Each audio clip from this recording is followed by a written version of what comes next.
1 tahun sudah Prabowo Gibran berkuasa. Dari istana, deretan prestasi digembar-gemborkan. Tapi di jalanan, suara rakyat berkata lain. Harga naik, hukum goyah, dan janji kampanye masih jadi bahan propaganda. Pertanyaannya, apakah Indonesia benar-benar maju atau kita hanya sedang ditenangkan dengan pencitraan? Di balik tepuk tangan elit, ada kegelisahan publik yang makin keras. Di balik klaim stabilitas, ada demokrasi yang terasa makin sunyi. Ini bukan sekadar evaluasi, tapi cermin realitas. 1 tahun pemerintahan Prabowo Gibran, antara prestasi dan ilusi.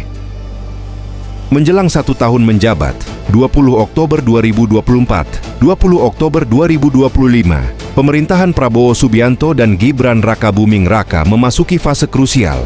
Dari janji kampanye ke kenyataan di lapangan, sejumlah pihak, istana, partai pendukung, lembaga pengamat, dan masyarakat sipil memproyeksikan capaian sekaligus menyuarakan kekhawatiran terhadap beberapa aspek mendasar yang belum tertangani secara memadai. Memasuki tahun pertama ini, narasi yang muncul bercampur. Banyak prestasi, kata istana, tetapi hukum belum berdaulat, ekonomi kritis, dan lingkungan tergadai menjadi catatan keras dari oposisi dan aktivis.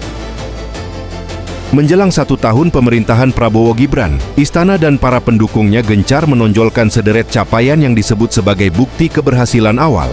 Narasi banyak prestasi pun mengemuka, meski dalam praktiknya masih perlu diperhalus oleh data dan fakta di lapangan. Salah satu klaim utama adalah ketahanan pangan nasional. Pemerintah menyebut Indonesia kini mengalami surplus beras dengan cadangan pangan yang melimpah, bahkan berhasil mengekspor jagung ke beberapa negara. Namun, sejumlah analis mengingatkan bahwa klaim ini perlu diuji konsistensinya, mengingat harga beras di pasar domestik masih fluktuatif dan distribusi pangan belum sepenuhnya merata. Program makan bergizi gratis, MBG, juga menjadi kebanggaan tersendiri. Istana mengklaim program ini telah menjangkau lebih dari 20 juta anak sekolah, ibu hamil, dan masyarakat rentan, sekaligus membuka lapangan kerja baru melalui dapur-dapur lokal, petani, dan UMKM yang terlibat. Di atas kertas, program ini tampak ambisius dan humanis, meski efektivitasnya masih diuji di tengah berbagai laporan soal keterlambatan distribusi dan kesenjangan antar wilayah. Dari sisi ekonomi dan pembangunan, pemerintah menyoroti capaian investasi semester pertama 2025 yang diklaim mencapai 942 triliun, disertai pembangunan infrastruktur dasar seperti sekolah, koperasi desa, serta penguatan pertahanan nasional. Capaian ini dikemas sebagai simbol kerja nyata dan optimisme baru. Namun di luar klaim tersebut, banyak pihak menilai capaian-capaian itu belum sepenuhnya dapat diverifikasi secara independen. Pertanyaan besar masih menggantung, sejauh mana manfaatnya benar-benar dirasakan oleh masyarakat luas, bukan hanya tercatat dalam laporan resmi dan angka-angka makro yang menenangkan. Catatan kritikal yang tidak boleh diabaikan. Hukum dan supremasi hak tidak sama langkah. Kritik tajam muncul terkait kedaulatan hukum yang belum tegak penuh, integritas sistem peradilan, independensi lembaga pengawas, dan kasus-kasus besar yang belum selesai menjadi sorotan.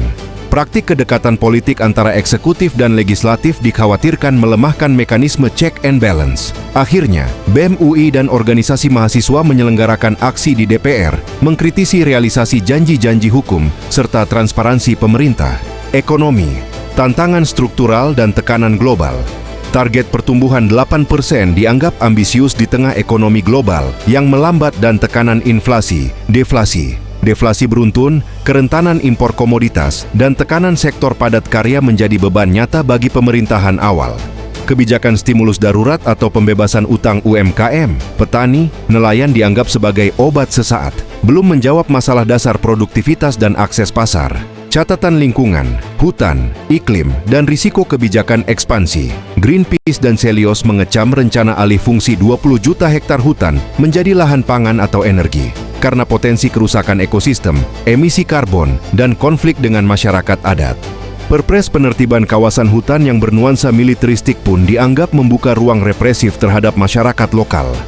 Di tengah deklarasi transisi energi, dorongan pembangunan PLTU, hilirisasi batu bara, dan target energi baru terbarukan yang masih jauh dari realisasi dianggap bertolak belakang.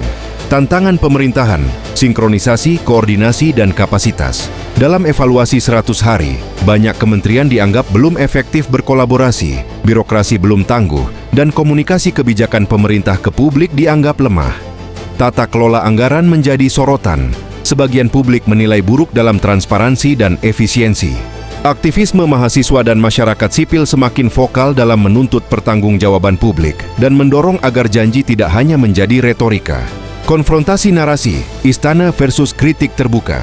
Dalam media Kompas, jelang 1 tahun Prabowo Gibran, istana menekankan bahwa banyak prestasi telah dicapai, tetapi menghadapi benih-benih yang harus diperbaiki.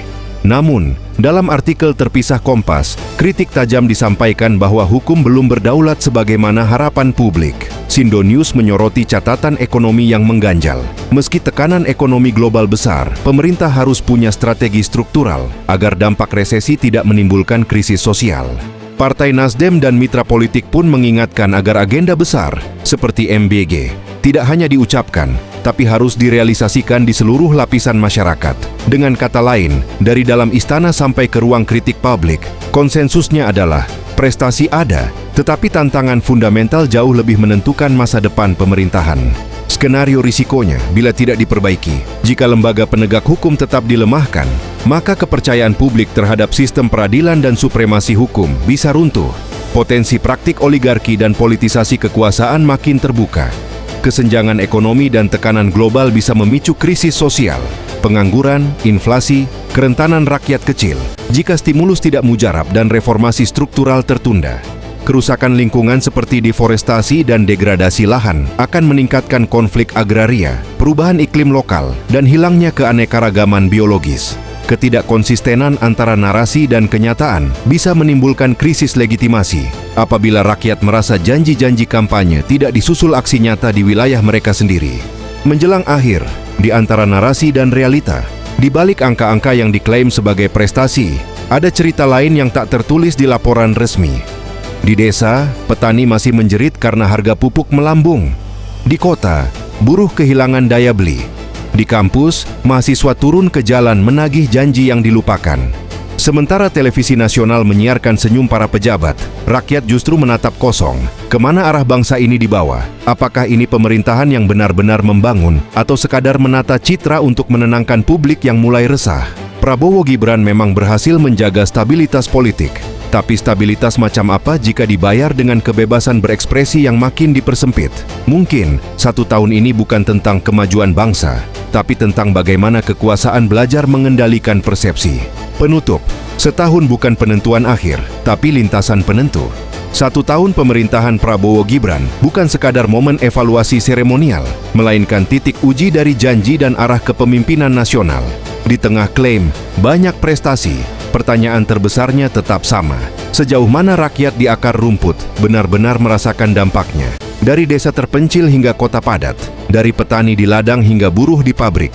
Retorika keberhasilan tidak boleh menjadi selimut bagi persoalan struktural yang belum tersentuh. Sebaliknya, transparansi harus menjadi fondasi. Audit publik independen, keterbukaan data program hingga ke tingkat desa, dan kontrol efektif dari DPR, media, serta masyarakat sipil merupakan keharusan, bukan sekadar wacana. Pemerintahan ini akan diuji bukan hanya oleh angka makroekonomi atau proyek mercusuar, tetapi oleh keberanian menuntaskan akar masalah, supremasi hukum yang rapuh, reformasi ekonomi yang belum tuntas, dan krisis lingkungan yang terus membayangi. Jika tantangan-tantangan itu tak dijawab dengan kebijakan nyata dan keberpihakan yang tegas, maka 1 tahun ini hanyalah lintasan awal menuju krisis kepercayaan. Sebab dalam demokrasi, legitimasi bukan diwariskan oleh kemenangan, melainkan dibangun oleh keadilan yang dirasakan setiap warga. Narasi, ada yang perlu diperbaiki, tak boleh berhenti sebagai basa-basi politik. Ia harus diikuti dengan tindakan konkret, audit publik independen terhadap program prioritas, transparansi data yang terbuka untuk masyarakat, dan mekanisme pengawasan yang kuat dari DPR, media, hingga komunitas sipil. Tanpa itu, pemerintahan hanya akan berjalan di ruang gema, mendengar suaranya sendiri tanpa mendengar rakyatnya. Ujian terbesar justru terletak pada hal-hal yang tak mudah dijual sebagai pencapaian instan. Supremasi hukum yang bersih dari intervensi, reformasi ekonomi yang membuka peluang merata, serta kebijakan lingkungan yang berpihak pada keberlanjutan, bukan eksploitasi. 3 hal ini akan menjadi barometer sejati arah kepemimpinan nasional. Jika ketiganya gagal dijalankan, maka tahun pertama hanya akan menjadi bab pembuka dari krisis legitimasi yang makin dalam. Namun jika dijawab dengan keberanian moral dan kebijakan yang berpihak, Tahun ini bisa menjadi fondasi kebangkitan baru, titik balik dari politik janji menuju politik bukti. Karena pada akhirnya, sejarah tak menilai dari seberapa keras pemerintah berbicara tentang prestasi, tetapi dari seberapa banyak rakyat yang bisa berkata, kami benar-benar merasakannya.